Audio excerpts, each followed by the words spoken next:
This bomb can obliterate dozens of tanks in one shot. The CBU-105 is a sensor-fused weapon, and one of these bombs can destroy a whole lot of tanks at once. This is the type of weapon that nightmares are made of. Do not think you are safe when the CBU-105 is released above you. Watch this video to find out more about this terrifying weapon. Watch until the end to see exactly what this weapon can do. What is sensor-fused munitions? In a number of recent anti-armor, cargo, carrier bombs, submunitions that are capable of independently detecting a target and attacking each individual vehicle are employed. While these sensor-fused submunitions are still uncommon as a fraction of state arsenals, they have been used in a number of current and recent conflicts and are presently owned by a number of states, including the United States. Sensor-fused submunitions can be launched by guided or unguided surface-to-surface rockets, artillery rounds, or air-delivered weapons, depending on their configuration. Despite the fact that munitions releasing sensor-fused submunitions could be technically classified as cluster munitions, they have a number of characteristics that distinguish them from traditional cluster munitions in terms of development, acquisition, use, consequences, and post-conflict profile. Unlike conventional submunitions, sensor-fused submunitions are capable of collecting, recognizing, and engaging targets on their own, and more importantly, are capable of not activating the warhead if no relevant target is located. Sensor-fused submunitions are often equipped with a self-destruction feature, and they are also frequently equipped with a self-deactivation feature as a last resort. Sensor-fused submunitions delivered by conventional bombs provide a variety of advantages over unitary munitions and traditional, dumb submunitions. Instead of saturating an area target with submunitions, they find and engage point targets within the target area, which differs from traditional submunitions. The CBU-105 is best known by the United States Air Force designations CBU-97 or CBU-105, but it is also known as the Textron Systems Sensor-Fused Weapon (SFW). It is an air-delivered cargo munition developed by Textron Systems and predecessor companies in collaboration with the United States Air Force. For the time being, CBU-105 was the only conventional USAF cluster munition that fulfilled the less than 1% failure rate originally stipulated by the Department of Defense for use after 2018. Since then, the Department of Defense has reversed course, preserving existing weapons for deterrence purposes on the Korean Peninsula. Patents for the submunitions used by this system date back to at least 1979, but it was not put into production until 1992, but it took until 2003 to be used in battle during Operation Iraqi Freedom. The CBU-97 has incredible wind-corrected munitions dispenser WCMD series modification kits, which allow it to be converted into a precision-guided munition (PGM), which is renamed the CBU-105 after the wind correction system. While the WCMD's CEP of 85 feet is lower than that of certain other PGMs in service with developed armed forces, it is more than adequate for delivering submunitions designed for area coverage, such as the BLU-108. Each SFW consists of 10 BLU-108 submunitions, which are referred to as posts in some circles. In operation, the dispenser panels are separated by a linear bursting charge, after which the BLU-108 submunitions are ejected from the munition by a gas bag ejection mechanism. In operation, the munition functions as designed. The 5 submunitions stored in the forward bay are ejected first, followed by the 5 submunitions stored in the aft bay. A drogue parachute is deployed before the main parachute, which is responsible for bringing the BLU-108 into a vertical position. Having plummeted to the proper altitude above, the parachute is opened, and the 4 Smart Skeet Warhead submunitions rotate into an exposed position, signaling that the mission has been completed.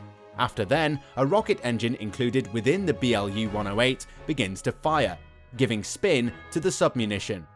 The BLU-108 comes to a complete stop and continues to rise. When the various Skeet submunitions are discharged, they spin rapidly while falling, searching for targets inside their respective target regions. Active laser sensors and passive infrared sensors are used in conjunction with one another to identify the target. Following the acquisition of a target that satisfies all of the targeting parameters, the warhead is activated and begins working. There are several different types of explosively formed penetrator (EFP) warheads in the Skeet submunitions, known as multiple EFPs, which are used in each of them MEFP. Each Skeet warhead has a concave area in the center that forms the major EFP, which is surrounded by a ring of 16 smaller indentations that generate smaller pseudo-EFPs around the perimeter. Known as a combined effects EFP, this configuration allows for greater deadly coverage of soft-skinned vehicles and persons in the immediate vicinity of the primary target. Arming the Skeet submunitions is dependent on the BLU-108 post, and they are unable to arm on their own. The Skeet submunitions would not have armed if, for example, a BLU-108 submunition failed to operate and crashed intact, because the submunitions would not have completed the necessary mechanical and electrical operations. The Skeet submunitions are able to activate the BLU-108 submunition with incredible coordination, as to spin them at the proper rate and function. After then, the Skeets continue to spin, and require a specific level of centripetal force in order to arm themselves. A Skeet submunition will activate one or more of its 3 safety modes if it does not detect a viable target throughout its flight duration. The Skeet will self-destruct after 8 seconds of flight, or when it reaches an altitude of around 50 feet above the Earth, whichever comes first. If these self-destruct mechanisms fail to function, a battery timeout device will be activated, rendering the submunition inert within minutes of impacting the ground. While Textron does not consider the Skeets to be submunitions, they do meet the definition of a explosive submunition, as defined by the Convention on Cluster Munitions, CCM, in that they are designed to function by detonating an explosive charge prior to, during, or after impact in order to perform their task.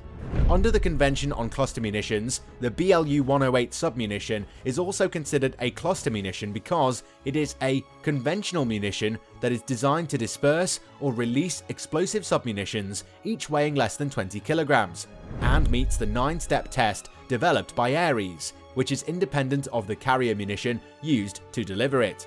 However, while Textron Systems, the maker of SFW, has indicated that the weapon will no longer be manufactured, these and similar weapons continue to be in the arsenals of other armed players around the world. The specifications of the CBU-105 include a weight of 941 pounds, with the submunitions weighing 63 pounds each. The CBU-105 is 7.5 foot in length and 1.3 foot. This is a one-of-a-kind and extremely versatile weapon, whose application is not confined to the destruction of enemy armor, but includes a variety of other targets as well. Surface-to-air missile (SAM) sites provide a significant threat to combat aircraft during a conflict situation. Over 100 guided missiles carried by 30 to 40 aircraft are required to eliminate a widely dispersed network of SAM installations, which comprises tens of launchers, radars, and support vehicles. A single F-15E aircraft or a pair of F-15E fighters can deliver these guided cluster bombs from high altitudes and successfully destroy the targets. SAM launchers and radars can be destroyed with excellent accuracy and effectiveness by a cluster bomb of this nature. Hundreds of CBU-105s can stop an enemy armored division in its tracks and disable every vehicle in the division's arsenal. The GPS-guided bombs cost more than $700,000 per unit. The United States Air Force employs them from a variety of combat aircraft, including in the F-15, 16, A-10, and B-1, 2, 52. They have been integrated into the Jaguar in India. The CBU-105 is capable of destroying up to 40 tanks with just one bomb. No other weapons can lay claim to that, and to the fact that except for the 40 tanks, they will also destroy and kill infantry and soft-skinned vehicles in between the tanks. Modern warfare is dominated by PGMs, precision-guided munitions, that are quite effective. However, many countries will develop techniques to oppose such weapons in the future, even though they are difficult to counter at the moment. It was initially employed in combat during the 2003 invasion of Iraq, and it proved to be extremely effective. At the moment, any adversary confronted with this weapon has no means of countering it, and the only option available would be to shoot down the aircraft before it could detonate the smart bombs. The CBU-105 is a truly scary weapon. How do you think would be the best way to counter this weapon? Feel free to leave a comment below. Take care until the next time we see you.